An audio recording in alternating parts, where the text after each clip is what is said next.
ndị be anyị daalụnụ. Afa m bụ Kolaman ka eji malụ m. Abụ nwa Biafra. Ebe m nọ today ka a na-akpọ Arimba Park. Ị na-anya kịta ị ga-afụ ya. Ya bụ ebe ndị ọcha reserve ebe mmadụ nwere ike ịbịa zuo ike. Ọ bụrụ na weather dị too hot na yard, just ịbịa ebe a relax ya na nature, zoro onwe gị ike n'ukwu isi dị iche iche. Ụmụazị ndị ọcha n'ụmụ school ma ndị kindergarten na-abịakwa here bịa mee some exercises.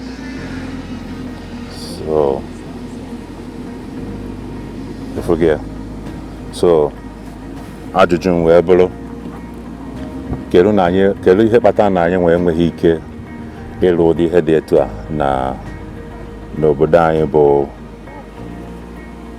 achọghị m ịkpa afịa maka afịa na-ata m anya n'arụ. Nigeria. Obodo anyị bụ Nigeria.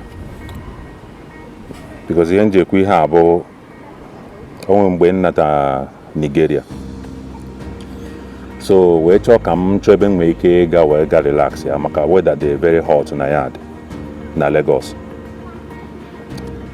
and ọkụ adịrọ, so heat na-eme.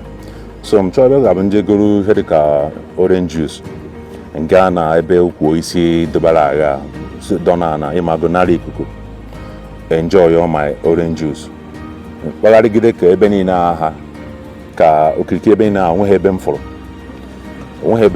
Ọ bụrụ na ị chọrọ ije outing ife dịka ịpụ na nature na obodo niile nnukwu city dịka Lagos, onweghị ebe ị nwere ike ịfụ dịka nature ị nwere ike ịbịa dọna na with your family zuo ike narị fresh air. Ọ dịrọ ụdị ebe a kịta anụnwa. Ọ bụrụ na ụdị ebe a bụ na Nigeria ka ọ dị, ọ bụgodị sef na onwe ebe gọọmenti reserve, ị ga-afụkwa ndị agboro gị ga-abịa ebe ahụ na-anyụ mamịrị n'ukwu isi. Maka ebe niile n'anya side ị ga-afụ ebe niile na mgbago ebe niile o nwere ebe fa tinyelu. Ị na-anya ebe niile ị ga-afụ ebe fa alụ toilet, onwe ebe toilet dị ebe niile. Ọ bụgodị nnọọ mamịrị ma ọ bụ na nsị na-akpa gị ga-aba aha ka you go there and do your business. So onweghị ebe ị nwere ike ife ebe mmadụ bịara ebe a metọsịa or something like that. So mụ akparịgide Lagos na enweghị ebe mfụ.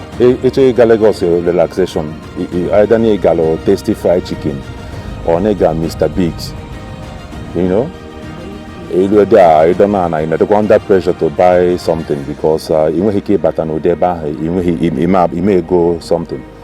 And ị nọkwa in a position like that, like Mr. Biggs or tasty fried chicken, had it too much, like a Garland Avenue, 1 second block above 1 E3 place. You know, when there for so long, you're taking your own risk because now sometimes ndo hina bịakwa self rob everybody. So you know, kwa dia ina ekekwa nkwụcha self ka irie ife ọbụla ịzụtara sikwa ebe ahụ pụọ. And they won't come for something like that, a relaxation. Relaxation will be under the nature. You don't know and relax, yeah. Ina you funa ha dabachalo che benina. So, you don't know freely with your family or friends. You may keep your self, don't know discuss or business under the nature. You could you know. So, if you not very very far, I cannot very very far in our own mentality. Ọ bụrụ sọsọ gọọmenti, ọ sọsọ ebe dị ka Enugu ka ọ ga-abịa ịga ife ka Ọkpara Avenue, ifutu ebe ị nwere ike relax. Do na onwe okwu oche dị anọ ife ebe ịdọnọla na relax under the trees. So about this country, maka obodo nnọọ m si report ihe a bụ Vienna, Austria. About Vienna, a very very nice, beautiful city. Everything is well organized here. Their transportation, everything, the nature. Okay, gagide na Vienna for ebe nwere overcrowdness. Ima for ebe nwere overcrowd. Ma ebe nwere queue. Ebe people ga-abịa kwụrụ na line. Like mgbe nga Nigeria. So ije na bankomat gapite ego. Ipute 16 people okwu online. Anakatakwuzie the bankomat akwụsị ịgbapụta ego. Ịghọtago the bankomat agba ebubo. So akwụkwa na line there. If ọbụna ị ga-eme ị ga-akwụ na line because population dị too much. and the services are there enough. You know, but ebe a no one you go to the bank here, onwe ka put on a line. Highest of only one person not there. Only ha na finishing game on route your turn. So if you na life would be very, very easy here. Very, very easy. So another thing I'm actually about maka racism. Number one, about racism in each country. Racism in each country, even among our own black people. Even racism in Kenya itself is too much. When we make program, Joe, can you have the difference between racism and tribalism? Tribalism is also racism. When you hear the if this is only about those on a high make I want. Ijimaka in a campucha. Ma we go na nwoke ma nwa nwaanyị chọrọ ịnụ nwaanyị from another tribe. Nke ọ bụ onye Yoruba chọrọ ịnụ onye Igbo. Ọ sịgo ọmọ Igbo. Those people, they are very dangerous. You know how no ọmọ Igbo, you might not read alert. You got to go.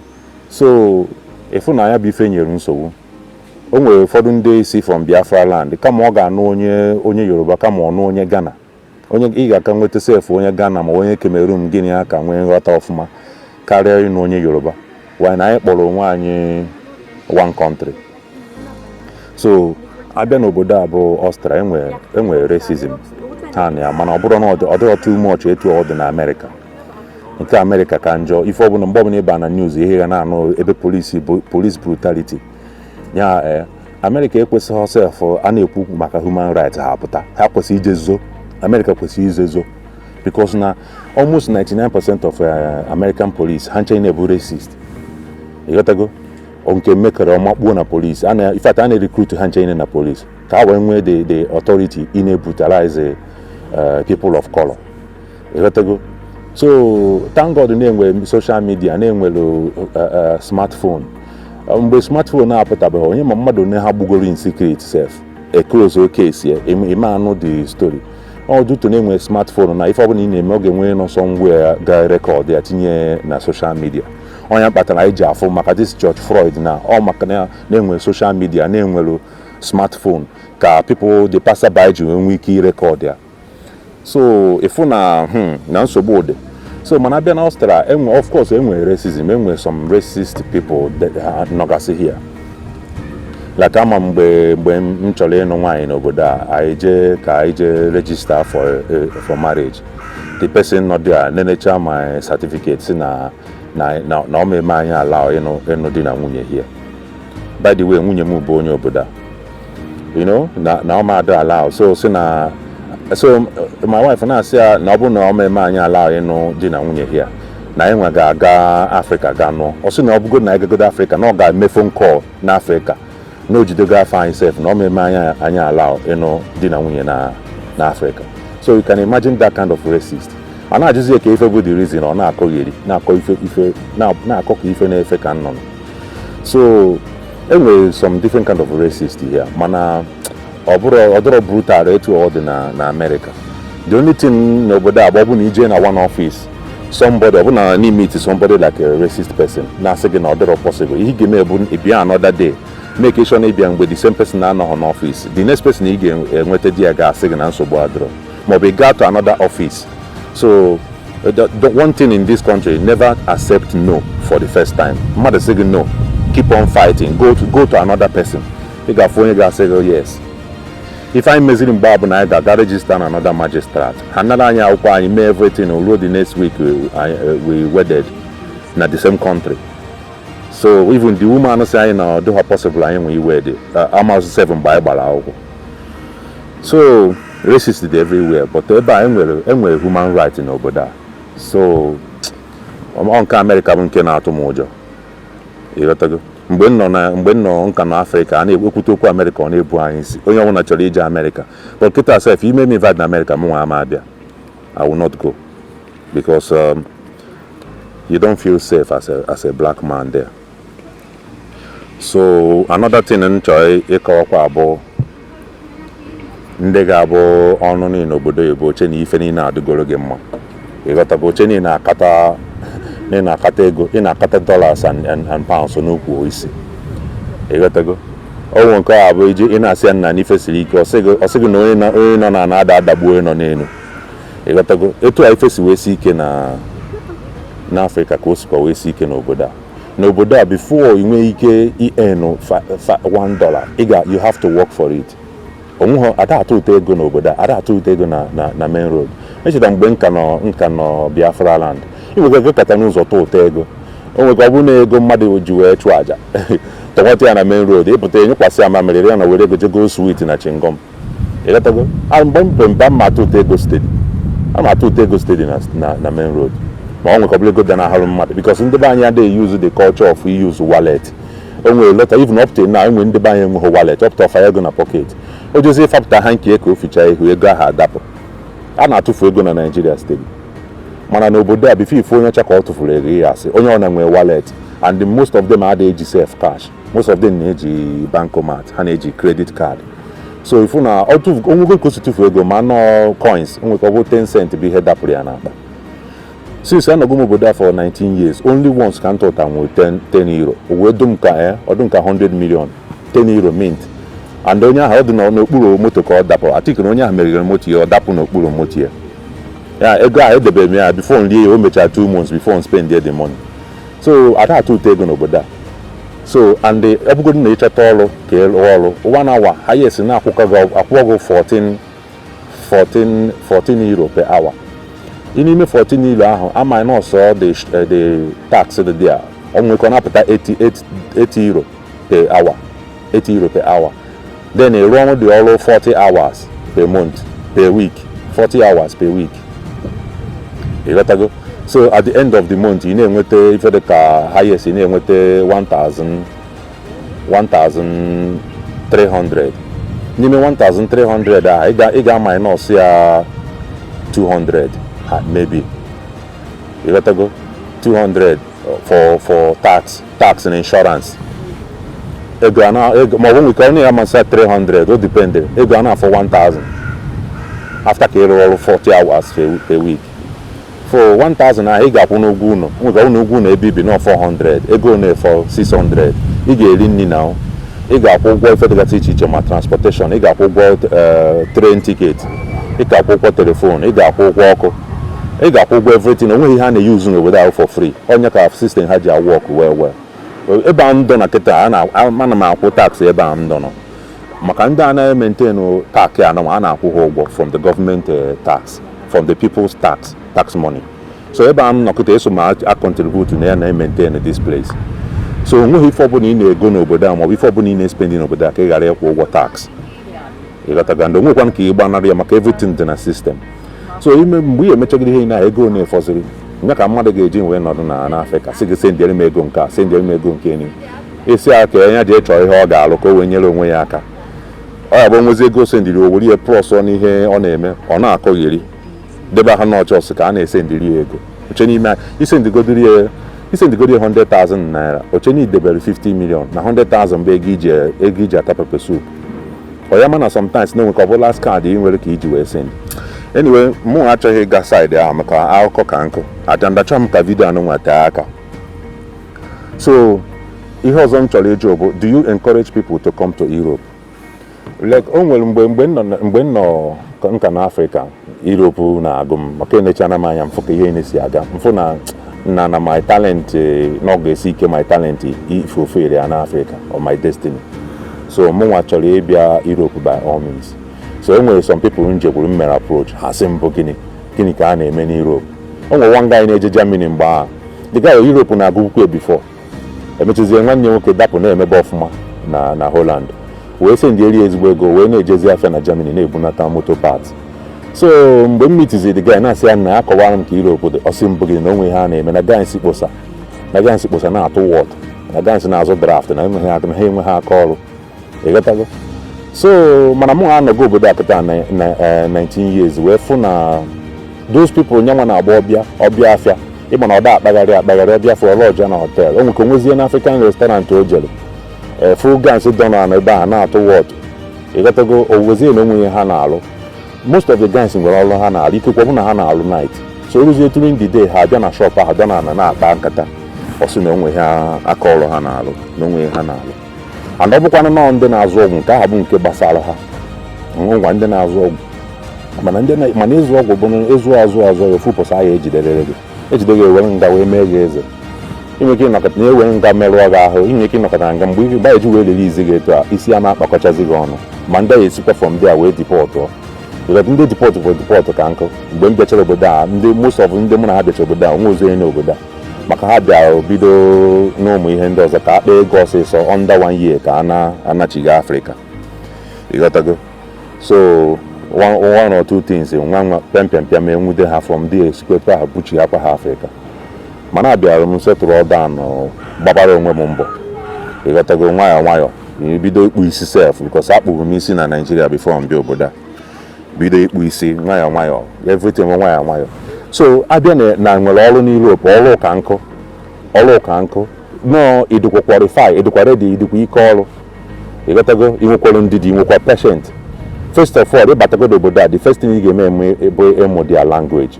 Ọ bụrụ na ịma ha asụ their language enweghị ebe iji azụ eje ị ga na-enwe difficulties. Ijezie family interview ọ bụrụ na ịma ha asụ language ga-asị gị mba na ha ma-enweghị si na ha bụ racist. Ị ga-ebu ụzọ first of all first qualification bụ to learn their language. Before obodo ọbụla ịnọgodo ọ bụrụ na ị nọ Dubai ọ bụrụ na ị nọ Japan ọ bụrụ na ị nọ China the first thing ị kwesịrị ime ebe ịmụ their language. And ịmụ language now self dị very easy because ị gaa na online enwere a lot of free apps ị nwere ike iji mụ different languages. You need to deserve ije course ha jekwa ụgwọ course. Just ije online you learn enwere a lot of nice apps eji learn the language. No itinyekwuru ya uche iji wee mụ the language. Ịmụta na the language ifu na everything dịrị gị easy. O nwere ebe ị ga-eji ịchọ ọrụ self sọsọ na ịma asụ their language na-aghọta ha ọsịkwa bụ na ịdị ha qualify ha ewere gị n'ọrụ amụgosizie gị ọrụ ahụ. Ịghọtago? So another thing bụ qualification. Ụmụ ndị agha bịa obodo a na-agba achara eche na-esi achara eme eke emechakwa efukwa na ya abịakwa back to square one. Onwe ndị nwechago citizenship mana ha amaghị asụ obodo a. Onwezi ife ha eji ime ọfịaba ha ahụ and ibite obodo a aka ibi obodo a 10 years ọ bụrụ na ịma ha asụ their language osideziere gị ike ihe dị egwu. Mana mgbe ahụ ị batachara ọfụ onwebeghị ihe bara gị isi ibido ịmụ the language. Ndị India na-abịa obodo a ha bịa ha ana ife izi ha na-eme ebe ịmụ the language. Under 2 months ọ sụbago self within that 2 months ọ chọtago ọrụ. Mana anyị nwabụ anyị bịa anyị na-ache na onwere ụzọ ọzọ esi akpata ego. Ịghọtago? Anyị na-agba achara onye ihe na-eme ndị be anyị asị na ha achọtanwu ha ọrụ maọbụ ịchọta ọrụ a na-esiri gị ike ọrụ ka nkụ. Ọ bụ kịta na-ebatara obodo a wee mụchaa the language wee sị na ị chọrọ ịgụ akwụkwọ inwe ike jee mụọ aka ọrụ self. Gọọmenti obodo a nwere ego ha na bọjetị iche every year ha ji asọpọtụ anybody chọrọ ịmụ enyi aka ọrụ ọbụla. Ịnọkọta na esi na ị chọrọ ịmụ mekanik ọbọkwụdị mekanik be anyị a like so roadside mekanik ọrụ guessing work. Mekanik m na-ekwu bụ injinia. Onye ọbụla bụ mekanik gụrụ mekanik ọbụla bụ injinia ka onye ahụ bụ bọs nnukwu chef. Ịghọtago? I wee gụchaa mekanik ebe a for 3 years ọtọ mekanik ịchọ a ga na-achọ gị achọ before ị na ha finish your graduation ifu companies na-edere gị leta nga bịa ka e were gị n'ọrụ. Ije rụọ ọrụ dị 2 years like ha mgbe ahụ ị na ha isi na ịchọghọzi the place inye the next place ewere gị n'ọrụ. A na-achọ onye ọbụla bụ ọtọ mekanika a na-achọ ha achọ hot cake ka ọ bụ ọ isi na ịbụ electrician company na-achọ electrician ka nkụ no ịdịkwa qualified. Mana ịma na most of ọrụ anyị na-achọkarịbe abụ ọrụ menial jobs ndị adịghị qualify ka nke o nwere ndị sigasị obodo dị iche iche bịa na-achọkwa the same ọrụ ebe a na-asa efere na restaurant maọbụ ebe a na-aza main road. Ọ bụrụkwa na ọkwa ọrụ a na-akwụkwa gị ezigbo ụgwọ maọbụ ebe a na-alụ building ebe a na-alụ ụlọ ọ bụrụ na ị ga-eso na-enyere ha aka a na-akpọ ha hife gịnị nwanne hife arbeit hife. Ịghọtago? Ọrụ odogazi enwe menial jobs mana once ị nwere ọrụ dị qualified na ịgụrụ ịdatị na-agụ ọrụ ka nkụ like ọbụzie na-egwucha agụọ nọọsụ wee qualify. Enwe ndị be anyị na-emegasị nọọsụ n'obodo a once ị graduate hospitals ma private ịchọgodo ịlụ na private hospital maọbụ public hospital maọbụ na private ordination ha ka nkụ ha na-achọ nọọsụ isi achọ. Ịghọtago? And ha na-akwụ ezigbo ụgwọ. So onye asịghị na onweghị asịghị na ọrụ adọrọ n'Europe onye ahụ na-atụ ezigbo asị. Ịghọtago? So do you encourage people to come to Europe? Ọ bụrụ na do na one thing bụ na mmadụ ibi Europe na think na Europe EU fama emechichago border ha nya o siri ezigbo ike na last 15 years 20 years ọ ka dịtụ obere ize ịbịa Europe ọ bụrụkwa ịbịa through the desert ya na-ekwu bụ ije embassy nweta visa si na na-abịa Europe.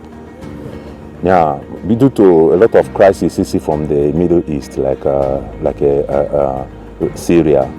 For last 3 years in the Syria, Joko were battle obodo ha ka nko millions were battle obodo were take your asylum. So the obodo now the very EU the very overcrowded. They got to go so ha bia jimwa mechinata border ha. Inwete visa na asini na Europe na osiri ezigbo ike. Always na onye na there for business. Mana ọ bụrụ na ịnọ Afrịka na ihe na-eme doro anya ịghọtago and ndị iji ego ihe eji bịa n'inwe opportunity bịa onwe ka m gara ese nga abịa na ịghọtago. So mgbe m na-achọ ịbịa obodo onwe ndị ese m mbụ gịnị na onwe ha na-eme mbụ gịnị mụ nọdụ Naijiria na onwe ha na-eme na Naijiria ka mma nkewa mana ịfụnanya ka isi n'anya dị Naijiria na no security nothing. Ana-emegheri ofe enwekwudu president enweghị president na-eyi mask ịghọtago. So if everyday ife a na-esiwanye ike and ife isi ike ka na-abịa sef nke na-abịa n'ihu ka njọ olesi na anyị nwa ekewarụ from Nigeria anyị nwa bụ Biafrans kewara from Nigeria ji n'oge zọba onwe anyị ịghọtago hapụ ndị Fulani mana mụ achọrọ ịga side ya. So I thank God na mụ bịara Europe. I thank God na m bịara mgbe m bịanwuru ịghọtago because ọ bụ na m abịabeghị Europe a na aka ha mee ka dị ndụ ruo today. Nka 2013 abịa m fall very sick wee nọcha in coma for almost 5 weeks because of brain bleeding aneurysma gọgụlọ ihe a na-akpọ aneurysma. Can you imagine ọ bụ na nka na Nigeria na-eme ka abịa aneurysma a wee mee m na Nigeria nke m aka agago n'ụlọ ịghọtago nke m aka agago ebe ka enwere ebe ka ya fere gị eji agwọ kekwana hospital ka doctor do qualified imega operation na brain ịghọtago ebe ruo hospital ị ga-ebuzo deposit ya na 300,000 or 400,000 before doctor nwa na-enwe ike unqualified doctor nwa na-enwe ike inye gị anya nke mechezie ya anya ọsọ mgba na ememe ụfọdụ na asị burugu buju na ọgwụ ọzọ before a na-eburugu eje di ya onye ọba anwụọla. So I thank God na m nwetara onwe m n'obodo a on time ịghọta maka obodo a their health system dị very powerful. Their health system ka abụgoro number 1 ahụ ya ga-eji ụlọ ọgwụ agwọcha gị ekochara ike na ana because your insurance cover gị ịma akwụte nkọbọ ịghọtago and their medicine their health system dị very powerful. Ha nwere very good doctors and very good hospitals. Nke abụgoro number 1 at least ka anyị nọ ha ikwuo na ọ bụrụ okomanụ m ọsịrị ka anyị nọ ha ikwuo ịghọtago. So another thing bụ ihe ọzọ m chọkwara ikwu bụ the challenges ị nwere ike iface na imekata batagodo obodo a. The first challenges ị nwere ike inwe bụ the language. Father asụ English ịsụọ English ha ya aghọta ihe ikwu mana ọ bụghị mma niile dị willing na ịsụrụ gị English ya ka ije n'ọfisis ị ga-asụrịrị ya na Dutch ife ọbụla ị ga-eme ị ga-asụ ya na Dutch. So the first challenges bụ their language. Ịbata obodo a gị mụọ language ya siri ezigbo ike mana ọ na-atọ ezigbo ụtọ. Ịmụta obodo ịmụta Dutch ọ na-atọ ezigbo ụtọ ịghọtago. So and ọ ga-enye gị more self confidence as a foreigner. Ịbata na shop sụọ the language ha enyegodo gị respect n'iso na nwa amaala ịghọtago. So mana ịbata na-atategharị ọnụ fa na-erigo adịghị asị ife na ịmachaghị ife ịghọtago. So ị na-asụ obodo a ị ga-eji ọ ga-emepesịrị gị many doors. Ị na-asụ the language ọ ga-emepere gị many doors ịghọtago. So the second challenge bụ accommodation. Ịbata onye batara obodo ọfụ mmadụ inweta ebe ọ ga-ebi. Mgbe m batara obodo ọfụ echetara m ebe ha sendịrị m anyị dị up to 12 people na one small room 12 people. Onye ọbụla onye yicha boot ya eyipụ ya etu a sọọsụ ya n'isi idinara anyị idinara n'elu sọọsụ mmadụ nna asị oitu aka Europe mmanụ dị wana mana mgbe m ka na Afrịka na ebi na one room and parlour sọsọ mụnwa ịghọtago. ịlahụ ụla doro edo nya ka m bịara obodo a accommodation bụrụ problem na ganse onye yicha ji na etu ọ n'isi that is 12 people. Sifa ka emegideziri before nsi ebe aha wee kwapụ kwaje ebe anyị bi up to 5 people. From there emegidezie ndị obodo a wee nye m ụlọ ebe enye m one flat ebe anyị dị 3 people. And na ndị obodo anyị nye gị ụlọ ha ya adị sure na ide eme nke ọzọ ha ga-adị sure na ị chọrọ ịbara onwe gị uru maka ejekwu ha sị ha na nchọrọ ịmụ language ha do surprise na nchọrọ ịmụ Dutch ha do surprise onye ojii chọrọ ịmụ their language ha wee fụ na anọdụ ka isi akpakọrọ m ọnụ that day lawyer m nyere m free ticket that day wee send m to Caritas ebe anyị dị ịtọ wee biri na one room. Ndị obodo ahụ echere m ndị mmadụ na-asị m na nlu dị asị onye Nigeria na nlu ha dị after 3 weeks ife m aka once nsi from Nigeria.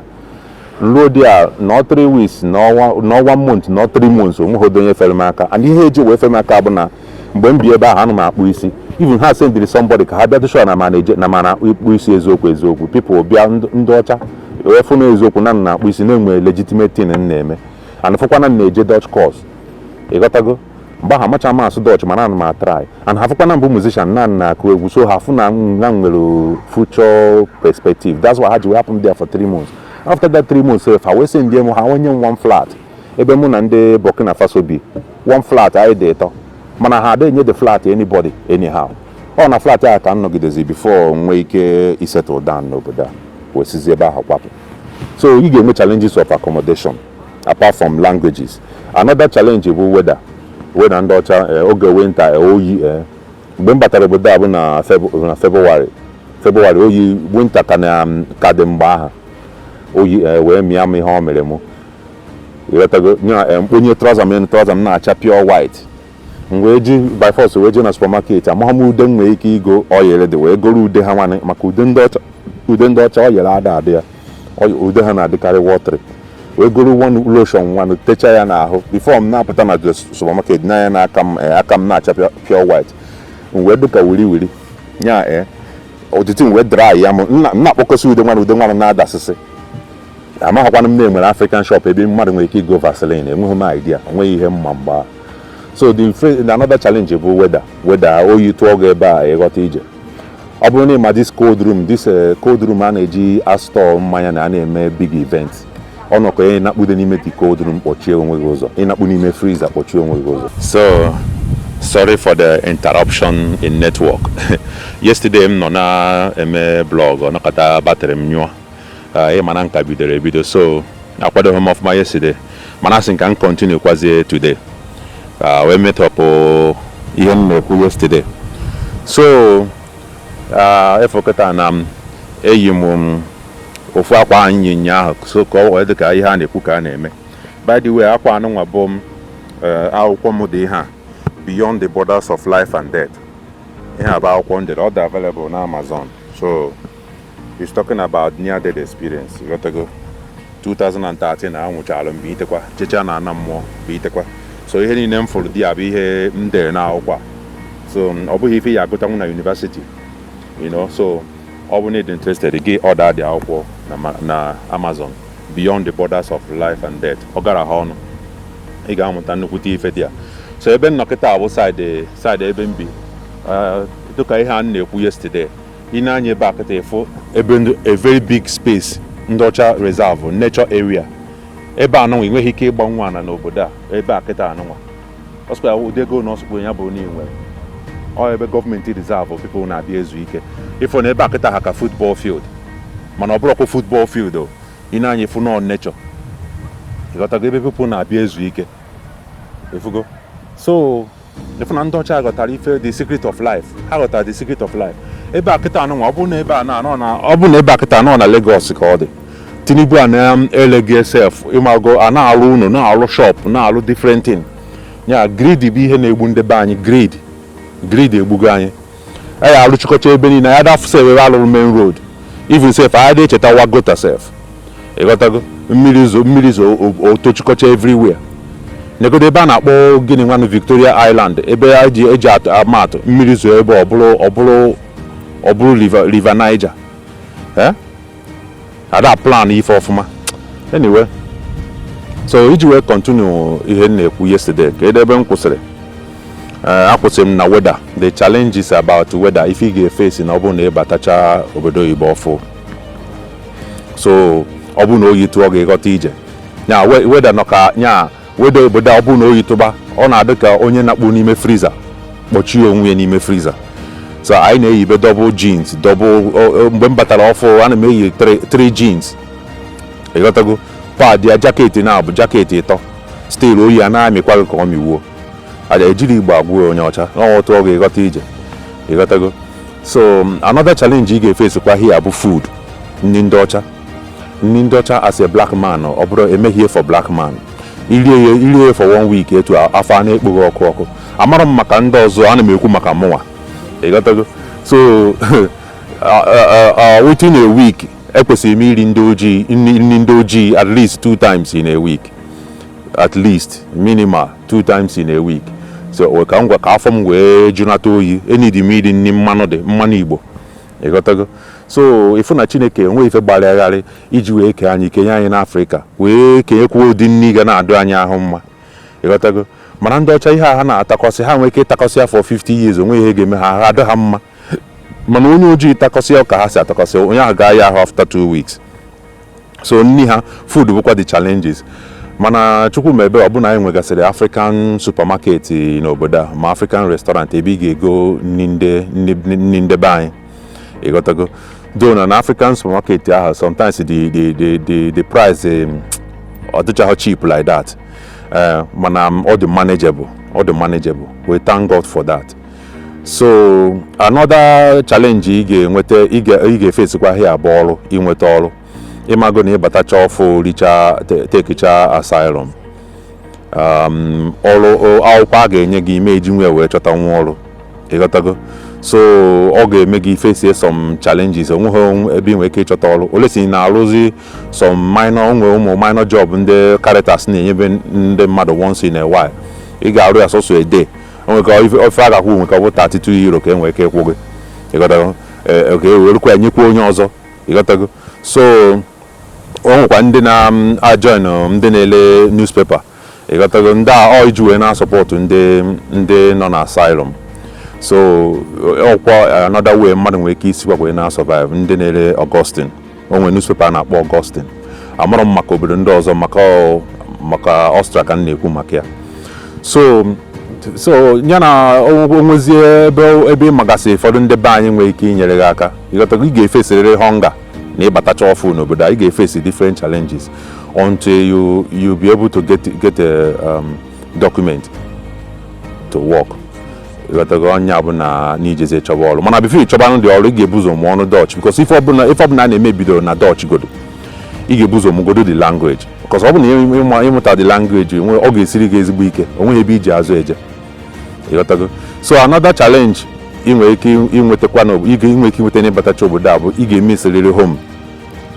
No matter what, home, there's no place like home. Ebe a ka ekwuchara okwu wee gwụ ịghọtago. Ife ọsụkwa ya bụrụ ọsụkwa bụ nọ na America ka ị nọ, ọsụkwa bụ nọ Canada ka ị nọ, obodo ọsụkwa ya bụrụ nọ ebe a ka ị nọ and na everything dịrị gị mma na ofe ezuru gị nri onwe ka ị ghara ime isi home.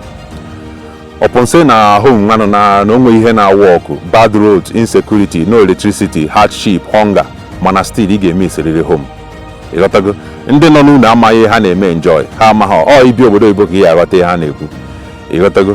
So o nwere ụmụnne nna da erijet be n'ụlọ mana m fụdị nri kịta nka m n'ebe a mma dị very happy iri enu like ụkpaka.